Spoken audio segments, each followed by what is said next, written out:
BFM TV Face à Face. Apolline de Malherbe.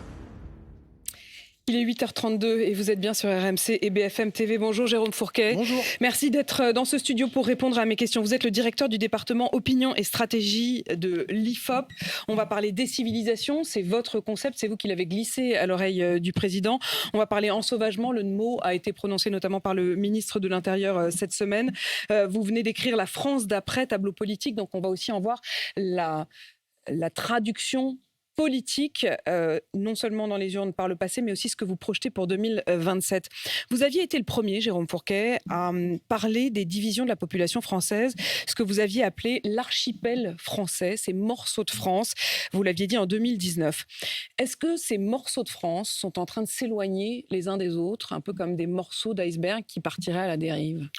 Alors, effectivement, on voit qu'il y a des segments différents de la population.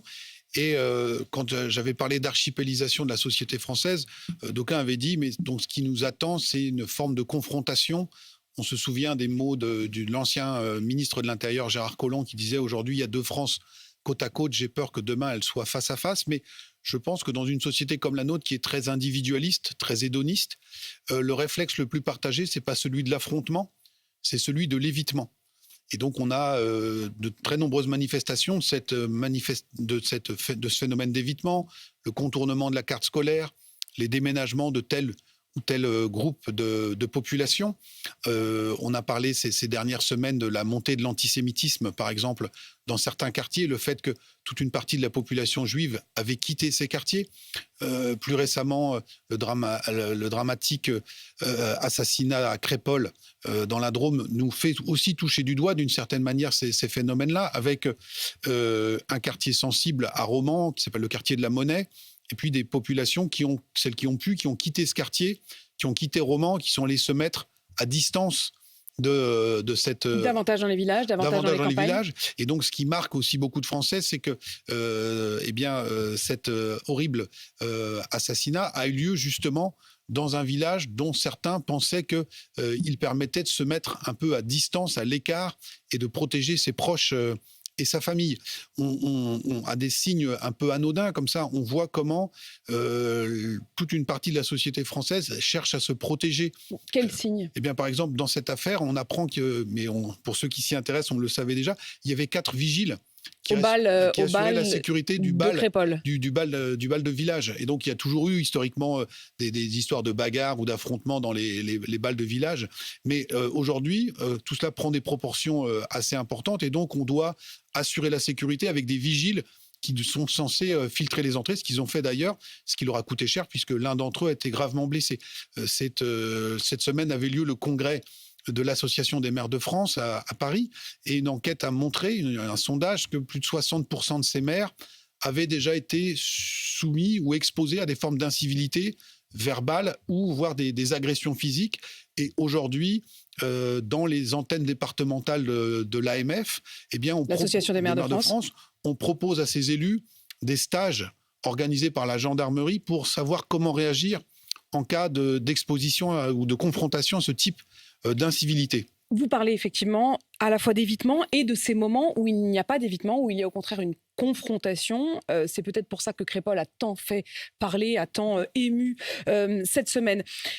Il y a une partie de la classe politique, et notamment l'extrême droite, Marine Le Pen, mais aussi Éric Zemmour ou Marion Maréchal, qui ont immédiatement parlé de deux France qui s'affrontent, mais aussi d'une forme de racisme anti-blanc, ce qui a été condamné par l'autre partie de la classe politique. Et je voudrais aussi qu'on revienne sur ces divisions politiques dans un instant. Mais d'abord, qu'on écoute l'un des témoignages qui a été recueilli par le Dauphiné libéré et qui semble donner, effectivement, accréditer cette idée-là. Écoutez. J'ai vu mon pote se faire tuer devant moi, se prendre des coups de couteau. Je m'en suis pris un dans l'épaule, j'ai réussi à esquiver. Je me suis pris un coup de couteau dans l'épaule, je me suis fait taper dans le dos. Eux-mêmes l'ont dit, on est là pour planter des blancs. Alors, celui qui témoigne a lui-même été blessé à l'épaule, et il redit cette phrase qui aurait été prononcée par ceux qui sont venus à Crépol et qui ont dit « on vient pour planter du blanc ». C'est vraiment l'expression, pour le coup, d'une confrontation entre deux France. Oui, alors, attention néanmoins.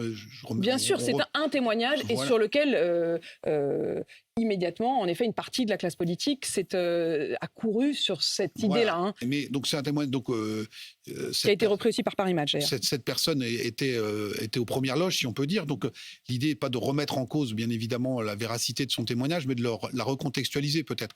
C'est-à-dire que c'est entre guillemets dans le feu de l'action que ces propos ont été tenus, et c'est pas la même chose si cette bande était venue expressément pour en découdre, ou si elle a été refoulée à l'entrée, ou si il y a eu une altercation et que ensuite il y a eu ce déchaînement de violence et aussi ces propos qui étaient prononcés. Donc l'idée, c'est pas de minimiser tout ça, mais c'est voir est-ce qu'il y a une intentionnalité ou non de cet acte. Ça n'empêche pas néanmoins de constater que ce groupe de jeunes qui est venu dans cette fête était armé. Et donc, est-ce qu'ils voulaient expressément en découdre ou non, l'enquête le dira, mais en tout cas, ils étaient armés.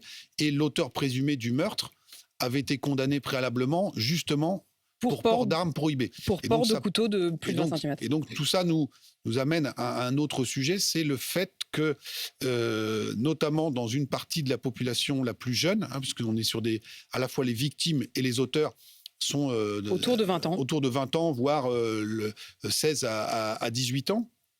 Eh bien, on a une réponse pénale qui, manifestement, n'est absolument pas dissuasive pour la minorité agissante, si je puis dire, qui va s'engager très précocement dans un parcours délinquant, entraîner dans son sillage un entourage et parfois déstabiliser, pourrir la vie de quartiers entiers. Un quartier comme La Monnaie, où il y a plusieurs milliers d'habitants, à Romans, il suffit qu'il y ait une quinzaine, une vingtaine, une trentaine de jeunes individus embarqués précocement dans la délinquance via le trafic de drogue, parce que tout ça est lié en fin de compte, et tout ça produit des effets qui sont absolument délétères et désastreux. Et vous le disiez, effectivement, celui qui est soupçonné d'avoir porté le coup fatal au jeune Thomas avait reçu une interdiction de porter toute arme blanche qui lui avait été signifiée le 23 septembre dernier, qui n'a non seulement pas été respectée, évidemment, puisqu'il portait ce couteau, mais qui a donné le drame que l'on sait. Quand vous parlez vous êtes aussi, au fond, sociologue, mais quasi géographe, c'est-à-dire qu'il y a ces zones de France, et quand je disais l'archipélisation, c'est devenu une forme de lecture de la carte française. Vous parlez d'un quartier, le quartier de la Monnaie, à Romans-sur-Isère. On parle de Crépol, ville de moins de 600 habitants, enfin village de moins de 600 habitants, à quelques kilomètres de là, mais côté rural. Est-ce qu'il y a aussi une opposition cité, quartier, monde rural, ruralité, campagne? Oui, alors il y a toutes ces oppositions, et la vie moderne est ainsi faite que même si vous ne résidez pas exactement au même endroit, vous vous croisez. Vous vous croisez notamment quand vous êtes jeune dans les lycées. La jeune victime, Thomas, était scolarisé dans un lycée qui était ou qui avait été aussi fréquenté par une partie des assaillants.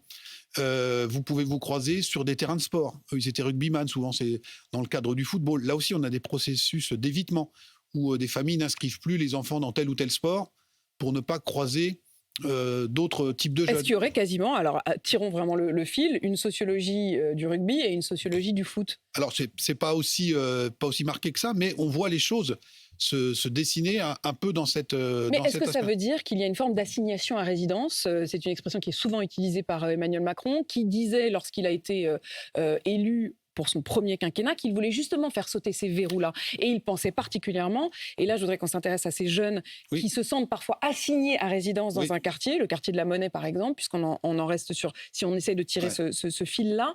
Et Emmanuel Macron avait promis qu'il allait justement faire sauter ces verrous et permettre qu'il y ait à nouveau une forme de mixité sociale. Alors, il y aura sans doute, à mon avis, c'est un peu un vœu pieux de penser qu'on va pouvoir recréer rapidement de la mixité sociale dans ces quartiers. En revanche, il se passe un autre processus à bas bruit dont on ne parle jamais, parce qu'il est moins spectaculaire et moins visible, mais heureusement qu'il existe, c'est qu'il y a quand même des parcours de sortie de ces quartiers de la part de toute une partie de cette jeunesse qui s'accroche à l'école, qui va réussir ses examens, qui va travailler. Et encore une fois, vous avez une image délétère de ces quartiers qui est entretenue de loin en loin, qui donc du coup met sur votre CV, quand vous en êtes originaire, un sceau assez discriminant. Une forme de discrimination dont Mais ils se sentent victimes. on voit, y compris dans ces villes moyennes-là, toute une partie de la jeunesse de ces quartiers qui, petit à petit, va s'en sortir. De la même manière que des familles ont réussi un parcours d'ascension sociale, ont commencé dans le logement social qui est souvent concentré dans ces quartiers, et puis ensuite, mais c'est un projet sur une vie, sont partis de ces quartiers. Donc il y a les deux phénomènes. Il y a à la fois l'incrustation. Il y a une certaine souplesse, il y a une certaine agilité. Il y a des bouger. choses qui se passent. Et donc, quand le président Macron évoquait cette question de l'assignation à résidence, dans sa philosophie, c'était aussi de donner et d'accentuer les possibilités pour les habitants de ces quartiers, notamment pour leurs enfants, de ne pas être ancrés dans ces destins sociaux, là, et de pouvoir prendre l'ascenseur social. C'était tout le sens, par exemple, du dédoublement des classes de CP dans les zones REP. Qui a eu une certaine efficacité. Effectivement. Les premiers résultats sont là. Il y a eu aussi, je le disais, une forme d'opposition entre deux franges politiques. Ceux qui ont choisi de se concentrer cette semaine sur Thomas et ceux qui, à l'inverse, ont choisi de ne pas forcément parler de Thomas, mais en revanche, ont parlé de Mourad. Mourad, c'est cet homme jardinier dans le Val-de-Marne qui a été attaqué au cutter par un homme de 76 ans qui l'a traité de bougnoul, qui lui a dit « je suis chez moi ». Et qui aurait pu le tuer, et qui l'a très lourdement blessé au cutter, au cou. Est-ce que on a eu le sentiment cette semaine que politiquement chacun choisissait sa victime? Mais c'est de plus en plus le cas. Alors, on a toujours eu historiquement une récupération politique d'un certain nombre d'événements ou de faits divers. La droite radicale et l'extrême droite se sont spécialisés depuis longtemps sur le type d'affaires qu'on a évoqué précédemment, ou sur le fait d'un fait divers où un malfaiteur va tuer lors d'un braquage un ou deux policiers. Et donc, historiquement, la droite la plus dure s'est toujours positionnée sur ces questions-là. Et la gauche de la gauche, ça nous ramène loin dans l'histoire, mais dans les années 70, au moment de l'affaire de Bruay en Artois, qui avait défrayé la chronique, l'extrême gauche avait automatiquement et instantanément dit, voilà, l'auteur de la victime du viol de cette jeune fille issue d'un milieu populaire dans le bassin minier de Bruyères-en-Artois, ça ne peut être que le notable qui était le notaire du coin. Et donc, parce que ça collait complètement à la vision de la lutte des classes post-68 qui était prônée par cette extrême gauche. Donc ça a toujours existé. Là où les choses se tendent aujourd'hui, c'est que les réseaux sociaux sont rentrés dans la danse et que effectivement. Et caricature chacun encore un peu plus. Et donc il faut faire du tweet, il faut faire du clash, et donc chacun va choisir son martyr, chacun va choisir sa victime ou son héros. On a vu déjà ça à l'œuvre au moment du déclenchement des émeutes à l'été dernier, avec le phénomène des cagnottes, avec une cagnotte organisée en faveur des familles de policiers et une autre cagnotte qui lui répondait en faveur de Naël. Et donc, chaque morceau de France, en gros, se reconnaît, s'identifie et se choisit ses héros et ses victimes. Et est-ce qu'il y a une forme presque de clientélisme? Alors, il y a quelques exceptions qui peuvent être notées. Quelqu'un comme François Ruffin a choisi dans un même tweet, et malgré le caractère court des réseaux sociaux, d'exprimer son émotion à la fois vis-à-vis de Thomas et vis-à-vis de Mourad. Et il a visiblement volontairement parlé des deux dans un seul et même tweet et pas l'un pour l'un, l'autre pour l'autre. Mais est-ce qu'au fond, il y a une forme de clientélisme à se dire pour les uns on va parler au Thomas et pour les autres on va parler au Mourad? Alors sans doute évidemment, c'est-à-dire qu'on s'adresse à des segments de la population. Juste quelques chiffres, à Crépol on a voté au premier tour à 30% pour Marine Le Pen. Et donc on est typiquement dans cette France périphérique. À Crépol, vous avez regardé les résultats électoraux de Crépol. Alors c'est 30%, ça veut dire que le reste n'a pas voté pour le Rassemblement national. Mais 30% au premier tour. Voilà, que Marine Le Pen fait 23% au niveau national. C'est ça. Et on est en opposition par rapport à Romans, qui est la ville qu'on essaye un peu de fuir. Donc ça collait complètement à ce qu'on appelle le narratif sociologique de cette famille politique-là. Et puis de l'autre côté, la France insoumise de Jean-Luc Mélenchon a recueilli 69% des voix des musulmans au premier tour de l'élection présidentielle. Donc on va systématiquement aussi défendre tout représentant ressenti de cette population pour, encore une fois, essayer d'envoyer des signaux à son électorat ou l'électorat qu'on convoite. Vous savez, on disait souvent en politique, pour qui nous battons-nous? eh bien, c'est de ça dont on parle aujourd'hui. Sauf que historiquement, c'était sur une base sociologique. Quelle classe sociale on défend? La classe ouvrière pour le Parti communiste, etc., etc. Et là, aujourd'hui, c'est aussi sur d'autres bases démographiques ou sociologiques que le clivage politique est en train d'être recomposé, alors même que, bien évidemment, tout le monde va jurer ses grands-dieux qu'on ne fait pas de clientélisme. Et quand vous dites d'ailleurs que c'est vraiment politiquement, dans votre dernier livre, La France d'après, tableau politique, donné à la pluie, vous projetez ce que ça pourrait donner en 2027. Vous dites de Jean-Luc Mélenchon qu'en effet, il veut clairement être identifié comme l'homme politique qui sera du côté de ceux qui s'abstiennent souvent. Vous avez parlé de ces 70% de musulmans qui votent parce qu'il y en a une partie qui ne vote pas et c'est à eux qu'il veut s'adresser. Vous allez nous le dire dans un instant. Et vous dites aussi que le centre macroniste pourrait tout simplement être éliminé dès le premier tour. Alors, il faut être prudent et modeste dans les projections parce qu'il peut se passer énormément de choses. Mais pour revenir sur la stratégie de Jean-Luc Mélenchon, effectivement, je pense que c'est ça la grille de lecture. Il a constaté le score très important que sa candidature a recueilli dans les quartiers populaires, dans les banlieues. 60% à Trappes, 45% en Seine-Saint-Denis au premier tour. Mais il a aussi constaté qu'il y avait une abstention élevée dans ces quartiers.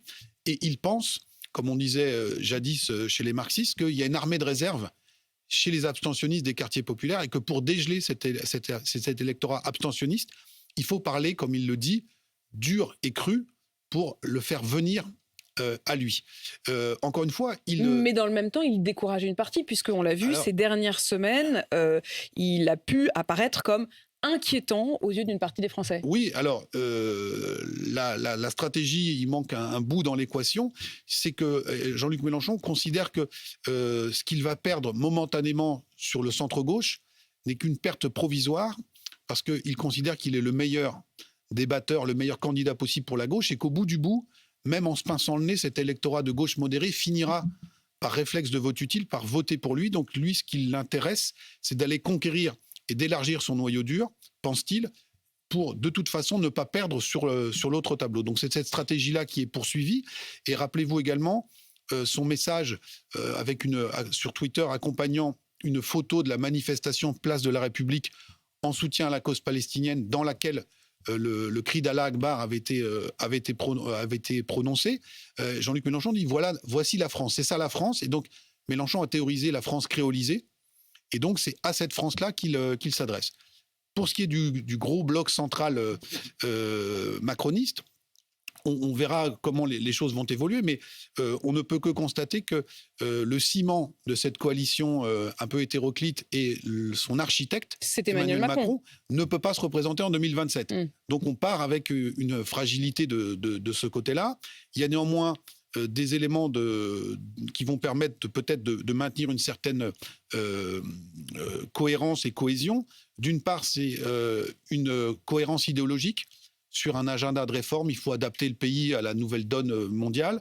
Sur aussi l'attachement à la construction européenne, c'est ça qui a fait tenir ensemble les électeurs du MoDem, les électeurs pour aller vite d'Alain Juppé et ceux qui venaient de l'aile strauss-kahnienne du PS. Donc tout ça, cet agenda idéologique demeure. Et puis il y a aussi une peur qui est très partagée dans cet électorat, c'est la peur d'une victoire potentielle des extrêmes qui peut permettre... Qui pourrait malgré tout les maintenir... Les maintenir ensemble. Et cet électorat, à la base, ferait pression sur les écuries présidentielles qui ne manquent pas déjà de se préparer pour réclamer... leur dire, restez ensemble, n'ayez qu'un seul... arrêtez de vous déchirer sur l'héritage du macronisme. Jérôme Fourquet, vous l'avez vu, il y a le film de Ridley Scott sur Napoléon qui sort dans le monde entier. Et alors qu'on disait à Ridley Scott que les critiques de cinéma français étaient assez négatifs sur son film, il a répondu « Ça ne m'étonne pas, les Français de toute façon ne s'aiment pas eux-mêmes ». Qu'est-ce que ça vous inspire ? Alors je pense que c'est assez vrai. Il y a une partie de la population qui est un peu en panne de roman national et qui a grandi dans une forme de, pas forcément de détestation de soi, mais avec un regard assez critique. Et c'est pas étonnant que ça ressorte à l'occasion d'un film sur Napoléon, qui est quand même une grande figure historique. J'ai retrouvé dans les archives de l'IFOP un sondage qui avait été fait en 1969.